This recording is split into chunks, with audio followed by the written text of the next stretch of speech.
It feels very nice. It feels nice. Wrong, but very nice. Welcome to Watch Mojo UK, and today we're looking at Graham Norton interviews that were either awkward themselves or involved celebrities recounting painfully awkward stories on national television. The thing about Judy is as I've fallen more in love with her, she's fallen less in love with me. Before we begin, we publish new content every day, so be sure to subscribe to our channel and ring the bell to get notified about our latest videos. Number 30, Saoirse Ronan. And what you had to do was you had to phone in as one of the characters in Shrek 2 and tell Jerry why you deserved the holiday. If there's one thing Graham loves to do, it's embarrass his guests by digging up the most obscure childhood tidbits he possibly can. Saoirse Ronan was no exception, but at least she was prepared for these clips. Or rather, she thought she was. But when the old phone recordings of her began, you could see her soul leave her body. Now, Saoirse is 10 years of age. Yeah. Now, which character have you chosen? I'm gonna do the gingerbread man. Off you go, Saoirse. Timothée Chalamet was amazed to hear that this was apparently how Ronan got her big break, and she's now become one of Hollywood's most in-demand actors. To think it all started with the gingerbread man and a holiday to Florida. Hiya, Jerry. The reason why I need a holiday is because I've never had a holiday before. The only little girl. Number 29, Olivia Colman. Now, Ed, who are you? I can't actually remember the name of my character, but it was a while ago. This was certainly more awkward for the filmmakers desperately wanting Colman to sell tickets to go see Cuban Fury back in 2014 than for anybody watching. When asked about the film, which in her defense she said she'd filmed a while ago, she couldn't remember a thing. And then cut to Nick Frost, present day. Or whatever his character's called. And, Bruce! He's called Bruce! She didn't know the name of her character, she barely knew the plot, and also struggled to remember Frost's character's name, even though he was the lead and she was playing his sister. Idris Elba and Lena Dunham were there to encourage her, and then she complained about having to dance in a film about dancing. You have to love her though. It was ages ago! You know this feeling. You film something, Nelson Mandela. I play this bloke. Number 28, Jennifer Saunders and Joanna Lumley. Joanna, you were saying when you first got cast and you were like the chemistry, you didn't feel it. Look, They were doing press for Ab Fab the movie and recounted for Graham the early days of the show, and specifically Lumley's audition for Patsy. Though they've now been friends for decades, they hadn't actually met before Lumley auditioned. and we sat together like this, Two little chairs. Two little chairs, as if we were sitting in the back of a taxi. Good morning. Good morning. Hello. Hello. Hello. Hello. I'm Joanna. On the show, they tell this awkward story and say that Lumley was convinced that Saunders hated her. Lumley didn't want to say yes to the pilots. You weren't the idea I had for Patsy. It's true. It's absolutely true. Later, Saunders recounts a story about meeting Bananarama at the height of their fame, and Lumley briefly thinks she's forgotten it until being told that she wasn't there. Perhaps the most awkward thing though is that when the film came out, it wasn't particularly good. Bananarama were the hardest drinking girls I'd ever met in the 80s. When were they in it? Oh, they weren't in it. Oh, I but see. I met them. Never done drugs. Never done drugs. Number 27, Waxworks. That was like second to last. And then they had to actually replace bits of it because so many members of the public were doing this. Sometimes the uncomfortable pictures Graham reveals aren't even of the celebrities, but of their waxworks, as was the case when he brought up Kylie's many wax representations in 2014. Kylie and Cameron Diaz reacted to the unfortunate waxworks, which they'd both already seen, with grace, but not so for Russell Crowe. This is not of Madame Tussauds standard.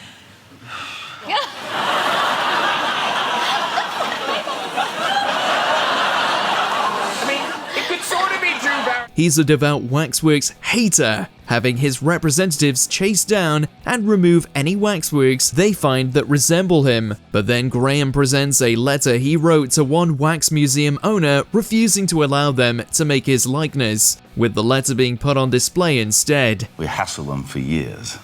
We chase them down and we make them melt it. Melt that lumpy thing. Yeah. So this one won't last for long then? It's already gone. That's 10 years ago when we pursued those people and it's gone. Chopped off his head. This is all more awkward for whoever makes these waxworks though. Were they watching at home? Number 26, Nicole Kidman. Looking stunning. They've got a giant Michael Jackson. Being facetious. No, you look fabulous. Yet more follies of youth. In this interview, Graham had to reveal to Nicole Kidman that Dolly magazine, which gave her her first modelling job down under, had closed up shop. Gives you an idea of the quality of fashion in Dolly magazine. That is a lovely. It's a lovely shiny jacket. Of course, he had a whole photo shoot at the ready to embarrass her with. She was utterly mortified, wanting nothing more than for it to be over, while interrupting to give younger viewers sage advice about not over-straightening their hair. Before this picture. Why aren't you doing this to anybody? Dev Patel and Dawn French were there to react to the final and most absurd picture. Unlike Saoirse Ronan, she was woefully underprepared to have to see these photographs again. I think the photographer just said, "Can I see your pants?" I thought you were going to say something rude then. Number 25, David Cassidy. Have you ever interviewed David Cassidy? One of the worst experiences of my life. No, I'm with you. American actor David Cassidy was never really able to get out from under the shadow of the Partridge Family, the sitcom that launched his career in the 70s. New CD, that's all very good. But you have put in a No, bonus. I haven't done that. Oh, you didn't do that? Now, let's be clear. He passed away in 2017 after dealing with alcoholism for much of his life, but years prior, he was interviewed by Graham. Years on, and Norton admitted that Cassidy wasn't a guest he enjoyed talking to, despite Cassidy being a childhood hero of his. I love the song. Good. It's a classic song. It was the #1 record for me in 31 countries, except Britain, which, interestingly enough, I didn't have the pocket money! He said that Cassidy was bitter and still resentful of still being best known as Keith Partridge, with his solo music career, which he was on Graham Norton to promote, never reaching the lofty heights he desired. when people always want you to be there, it becomes impossible for you to move on. Number 24, Daniel Radcliffe. You can be really rude to me, kind of, and I'll just be like, yeah, fine. I'll just be like, I won't really, notice that you've been rude. In this interview, Graham forced Daniel Radcliffe to relive some excruciatingly awkward fan encounters for the viewing public. He talked about how he doesn't want anybody to have a horrible experience meeting Harry Potter, so often goes above and beyond to be nice even to people who don't deserve it. I just said, yeah, of course, if you want to. And she just went, well, I wouldn't have asked if I didn't want to. I was like, and of course I was like, oh, no, of course you wouldn't have, silly of me. Then James McAvoy jumped in to talk about another unpleasant fan encounter, with a woman desperate for an autograph who inadvertently said something rude. He then discussed another fan who propositioned him. She was trying to get me to do stuff, but it was still really backhanded. And she went, because a lot of girls would be after somebody like Channing Tatum. Daniel ended by saying people regularly ask him to sign things after clarifying ahead of time that they don't even like Harry Potter. So they'll be like, didn't really like the Harry Potter movies, but can you sign this? And I was like, don't do that. Just say a nice thing. Number 23, Nadia Hussain. But I recently went for, and I'm not shy, we've all got to do it, went for my smear test. All been there. Yep, yes we have. She skyrocketed to fame when she won the 2015 edition of Bake Off, becoming a beloved TV personality and celebrity chef. It's that god-awful fear where you think, oh, I really don't want to go, I just want to get this over with, I've shaved my legs, let's do this, come on. A year on from this victory, and she was making one of many appearances on Graham Norton, talking about her newfound fame and how it can be a struggle when she gets recognised in an unfortunate place. There I was, speculum. And she said, so is Paul Hollywood really that good looking? In this toe-curling anecdote, she discussed going in for an intimate examination and then being asked about Paul Hollywood by the attending nurse. But even the studio audience held their breath when Sandy Toksvig in the end came out with this one-liner. I wonder what made her think of him. A beard. Too much? It's not. She's in the room. Number 22, Harvey Weinstein. Obviously, it's not just directors and writers whose careers you've kind of built. You've also built lots of actors' careers. Graham's gone on the record saying that this was his least favourite interview ever when, in 2015, he interviewed one of Hollywood's most powerful producers, Harvey Weinstein. Just 2 years later, and Weinstein's career would be destroyed following over 100 criminal allegations. But he'd long been a known quantity throughout the entertainment world. You got it brought her to the world. Well, you know, Judy was doing television here, and then we did Mrs. Brown, and she got nominated for an Oscar. Graham said that Weinstein demanded to appear on a particular edition despite it all being booked up, and eventually getting his way. He appeared alongside David Tennant, Olivia Colman, and Jessie J, with Jessie and Colman conspicuously leaning as far away from him as possible. Judi Dench unbuckles her pants, and on her bum, as you say, yes, JD loves HW, a tattoo. Number 21, Diddy. And I do worry because I read that on your that you want to get Prince William and Prince Harry to a Diddy party. It's a miracle that none of these clips have been removed from the internet yet, but the BBC is leaving them up for the moment. In 2014, Diddy, real name Sean Combs, was arrested and charged with sex trafficking, among other things. He was found guilty on some charges, but not others. But you know, before, when they were young bucks growing up, and they were getting in a lot of trouble themselves, so hey, I was like, why don't you come hang out with me? There's something very uncomfortable about watching this interview from 2011 where he talks about how he wants to meet the Queen. They all fawn over him, including Graham and Sarah Millican, talking about how Diddy donated a night out with himself to winners of a celebrity auction, only for the bidders not to be allowed to go by their wives. No, I've never met the Queen. But you'd like to meet the Queen? Yeah, I'd like to meet her. She doesn't have to hang out with me, but I could just go over for some tea or something and we could kick it.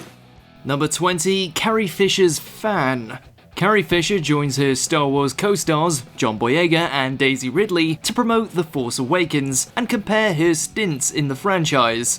She recalls how, unbeknownst to her at the time, Princess Leia had turned into something of a sex symbol. I didn't know, thankfully, till later that I was sort of it's hard to say, a sex symbol or something, whatever that means. Understandably uncomfortable with being objectified in this way, she recalls an encounter with a fan who, let's just say, spent an awfully long time thinking about her on a daily basis. He said, I thought about you every day from when I was 12 to when I was 22. And I said, every day?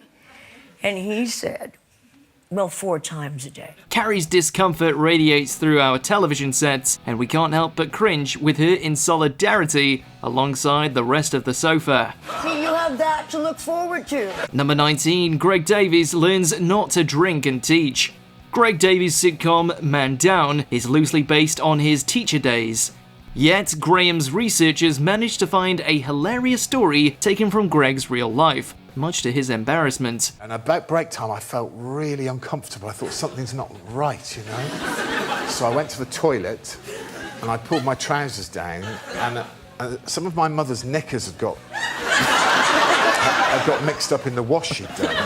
And I was wearing my mother's underwear. As Graham prompts the comedian to tell the story, you can already feel his mortification. The story includes having a curry, being hungover, his mother's underwear, and forgetting he's wearing a microphone at the worst possible moment. The reaction from the other guests makes this moment one we can watch over and over. We all have embarrassing stories, but at least we don't have to share them on national television. I started going, oh God, not this as well. Oh Jesus. So I cleaned myself up and I pulled my mother's pants back up. Number 18, what got Eddie Redmayne's motor purring? Another story which put the guest in the hot seat involves Eddie Redmayne revealing which animated movie character brought on his sexual awakening. As Graham brings up the subject, we can almost feel the heat radiate from the actor as we wait with bated breath to see where the conversation is going. I loved The Lion King when I was younger, and I had a weird obsession with Nala. Redmayne admits that his first crush was Nala from The Lion King, although Maid Marian from Robin Hood holds a special place in his heart too. That's wrong. That is so wrong. Fortunately, fellow guest Anna Kendrick comes to his defense, admitting her feelings for the foxy animation too. Look, whatever floats your boat. In his defense, they draw them really sexy. Number 17, John Cleese makes catty remarks to Taylor Swift. How did it have the accident? What? John Cleese has garnered a bit of a reputation for putting his foot in his mouth, and unfortunately this occasion was no different. While sharing the sofa with Taylor Swift, he makes an insensitive comment about the singer's new pet. It's the weirdest cat I've ever seen in my life. John Cleese, you cannot say that is the weirdest cat you've ever seen in your life. Here's a picture of John Cleese's cat. Look at that! However, Graham is quick to rebuke this by sharing a photo of the actor's own cat. Still failing to read the room, Cleese makes a rather misogynistic joke comparing cats to women. Taylor gracefully shuts down his misguided attempt at a joke, although the awkwardness continues to linger. We guess he missed the memo that sexism isn't really funny at all. I much prefer cats. They're unpredictable and cussed, like women. You know? Oh, we don't want to do that. Number 16, Elizabeth Who. When your show is as long-running as this one, it seems likely you will eventually mess up someone's name. Elizabeth McGovern, what a fantastic 2010 you've had. In an interview, Graham disclosed that his most embarrassing moments on the show was during an interview with the Downton Abbey actress, Elizabeth McGovern. He kept mistakenly calling her Elizabeth Montgomery, who is actually the actress who played Samantha in the 1960s series Bewitched. He says she never corrected him, although you'd think someone from his staff might have intervened too. We bet he wishes he could twitch his nose to go back in time to fix this embarrassing error. I cannot believe I'm pulling this off. Number 15, tensions between Jamie Lee Curtis and Jeff Goldblum. It's kind of hard to pinpoint what happened here, but Jamie Lee Curtis and Jeff Goldblum just seemed to rub each other the wrong way, and their animosity did not go unnoticed. The show provides a unique format where the guests share the spotlight, so if two celebrities aren't vibing, it sticks out like a sore thumb. I like your shorts. Thank you very much. They keep appearing to throw jabs at each other, creating quite an uncomfortable viewing experience. Finally said to him, "Oh, you're doing Jeff Goldblum." Oh my God. And if you watch that movie again, you will see it's all that. We have yet to get to the core of their frostiness, but whatever the cause, they probably should have saved it for after the cameras were turned off. And he didn't like that I said that. Really? Oh, no. Oh, he didn't love it either, but there you go. Number 14, Jim Carrey jokes about Hollywood standards. Jim Carrey caused a stir with remarks about Margot Robbie, which were branded rude and creepy. His joke that Margot's attractiveness was behind her great success in the industry was not received well by many viewers. I wanted to talk to you because you're amazing and I'm so excited for you. Oh, it's thanks. incredible that you've gotten as far as you have with your obvious physical disadvantages. While Margot chose to laugh it off, others were unimpressed by the sexist comments and pointed out that he would never say that about a man.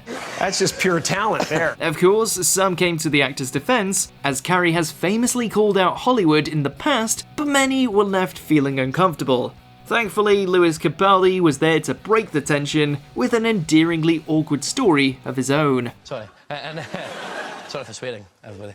Sorry. Number 13, Madonna and Sir Ian McKellen's frosty exchange. Madonna's dry sense of humour divided the viewers, with many left unimpressed by her attitude, which came across as dismissive and aloof. Sitting on the sofa beside national treasure Sir Ian McKellen, some believed she was not happy about sharing the spotlight, and many of her attempts at humour fell flat. Yes, it is. That sounds like an old folks' home. Well, at my age.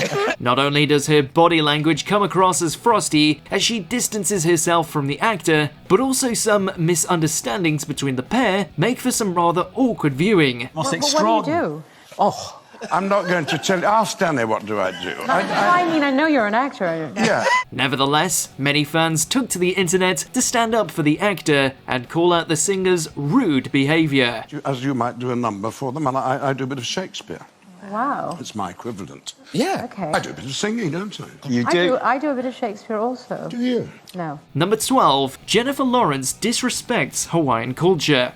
Disrespecting any culture is never acceptable, so it is hard to understand why this story garnered such a laugh. Graham urges Jennifer Lawrence to share a story from her time filming Catching Fire from the Hunger Games franchise while in Hawaii. We were filming in Hawaii, and there were sacred rocks, and they were, I don't know, their ancestors, who knows. They were sacred, and you're not supposed to sit on them. She recalls scratching her backside on some sacred rocks, causing them to dislodge and roll down a hill. She tells it in such a flippant and offhand way that it is as if she doesn't realise how disrespectful and offensive her actions were. So it came as no surprise when viewers voiced their unhappiness, demanding she apologise for her actions. One rock that I was spud scratching on ended up coming loose. It was a giant boulder, and it rolled down this mountain and almost killed our sound guy. Number 11. Sir Lenny Henry yells at the audience. Graham saw a record number of guests join him during his comic relief special show. The idea was that throughout the evening, more guests would join the lineup, but it seems that not everyone got the memo. At one point, Sir Lenny Henry gets up from the sofa to confront a noisy group off camera. Could you shut up over there, please? It's really noisy. Graham waits until he has finished before pointing out that the group are celebrities who maybe have had a bit too much to drink while waiting for their call. We've all been there with frustratingly noisy audience members, but we could practically feel the second-hand embarrassment. You have to be quiet. He's trying to make television over here. Number 10. Johnny Depp. In the midst of a new wave of abuse allegations against Hollywood figures, some viewers were unimpressed to learn that Johnny Depp would appear on the show. Please welcome Johnny Depp. He's here. In 2016, his ex-wife, Amber Heard, had accused Depp of verbal and physical abuse. Unhappy Norton fans took to Twitter to voice their displeasure, and pointing out the irony of making jokes about the sexual assault allegations against Kevin Spacey only moments before introducing Depp. Journalists are struggling to come up with enough words to describe all this inappropriate behaviour. You know, touchy-feely, handsy, sleazy, spacey. Things continued to go downhill when audiences at home started questioning his sobriety, and no amount of anecdotes could win them back. Where are you going? What's happening? The definition of puddly is... This is one sinking ship that not even Captain Jack could save. And I went, Oi! What are you looking at? And then... Nothing. Number 9. Richard Gere and Taylor Swift. So, the most awkward part of this interaction happened off-screen, but watching Taylor Swift relive her past humiliation is still bound to make your toes curl. When Graham brings up the fact that Taylor and Richard Gere met at the Golden Globes, Gere reveals that Taylor didn't know who he was and asks him what he was doing at the award show. We did. We actually sat next to each other. Oh, how nice. It was very nice. Yeah. She said, "Why are you here?" She is clearly still mortified, but adds to the story, telling Norton how she put her other foot in her mouth when she met Gere's now ex-wife Carrie Lowell that same evening. And I said, "It's so good to see you again." And she's like, in her head, I know she's going, "Never met this girl before." Number 8. Cara Delevingne. Graham wanted to draw a rather saucy anecdote out of the model, but the long and winding road to get there made for uncomfortable viewing. Having sex on a plane. as you have, clearly. When he brings up her sex life, she immediately tenses up, which is a clear sign that she does not want to discuss it. If viewers weren't already hoping Graham would take a hint and move on, they certainly were when she announced that her dad was in the audience. But Cara, you were doing it, and then a man was My watching father you. is here, by the way. Sorry, Dad. It's painful to watch Graham force the subject and had us wishing he would just drop it and talk about anything else. Yeah, it was... I don't even know how to start the story. Number 7, Alan Sugar and Pamela Stephenson. Lord Sugar isn't one for mincing words, so when he appeared on the show beside Australian psychologist Pamela Stephenson, it didn't take long for him to share his thoughts on psychology. Psychiatrist and medical degree. Okay, and the psychologist is that you just go and buy one in Sears? Pamela took a moment to collect herself before firing back, and then it was up to Graham and Lee Mack to diffuse the tension. I like this atmosphere, it's really kicking off. Where's that nice James Blunt? Things took a turn for the weird when the Strictly finalists decided to teach Graham a move she called the noo-noo, though judging by the look on Graham's face, it looked more like he was screaming no no, at least on the inside. I'm going to put my noo-noo here. Okay. Number 6, Whoopi Goldberg. What makes this interview so awkward is less the subject matter and more the general discomfort of the guests. And guys, you know, all the stuff that happens to y'all. Sure, talking about one's balding pubic region or the balding pudenda isn't necessarily your average chat show topic of choice, but it's the clunkiness of the conversation that makes it painful to watch. Balding pudenda. Pudenda? Yes. Pudenda. Yeah, got you. What is that? Well, in one's youth. Oh, wait, do I want to know what this is? I don't know. Whoopi paints quite the image for the audience, while Keanu Reeves and Jamie Dornan seem on edge, probably wondering how this came up and how they should respond. There was once a time where... Should they nod, laugh, talk about their own pubic hair? It's a moment tailor-made for nervous laughter. Wow. Yeah. Number 5, Mickey Rourke. There was nothing that we didn't find uncomfortable about this one, whether it was Rourke's bizarre entrance or his suggestive language to both Graham and other guest Jessica Biel. Let's say hello on the couch. Come up here. Oh, bless you, sir. You sit yourself down there? In fact, watching him around here makes our skin crawl, and it's clear that she's uncomfortable too. Hey, you got a gift? I'm about to look really bad because I don't have a gift. Oh, no, I got a gift for you, too. Oh. This is one guest who wasn't going to get an invite back anytime soon. His entire manner was inappropriate, and even Graham seemed concerned when he turned his back for a second, only for Rourke to get uncomfortably close to his other guest. Just monitoring the situation. Help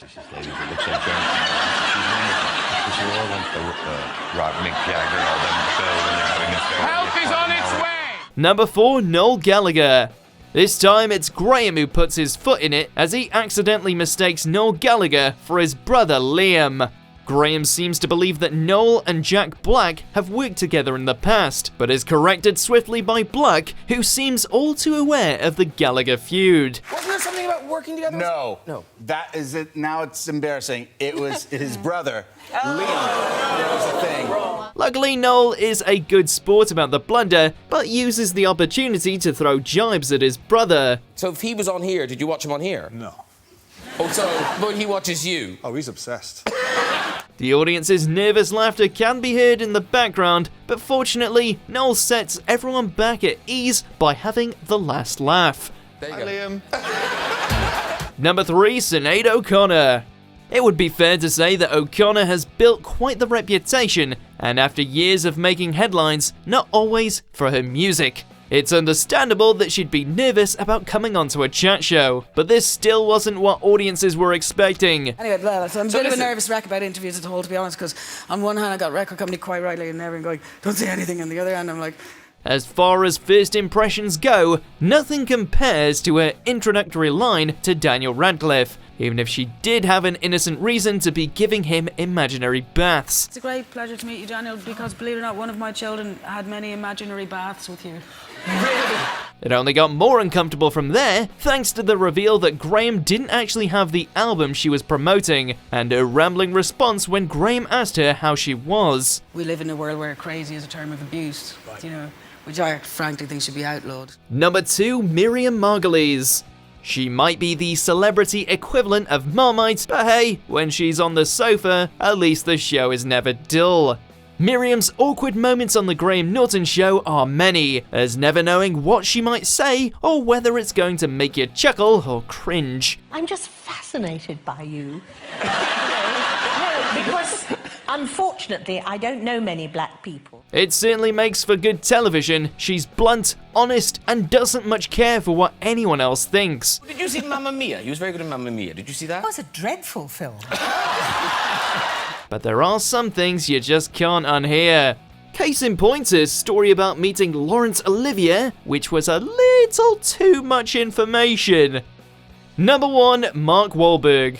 Like many of Graham's guests, it seems that Mark Wahlberg enjoyed the free booze backstage, but perhaps went a tad overboard. I want to challenge you. Oh shit. I want to challenge you to a big dick contest. In this infamous interview, he's like an attention-seeking child constantly interrupting the other guests and stealing focus.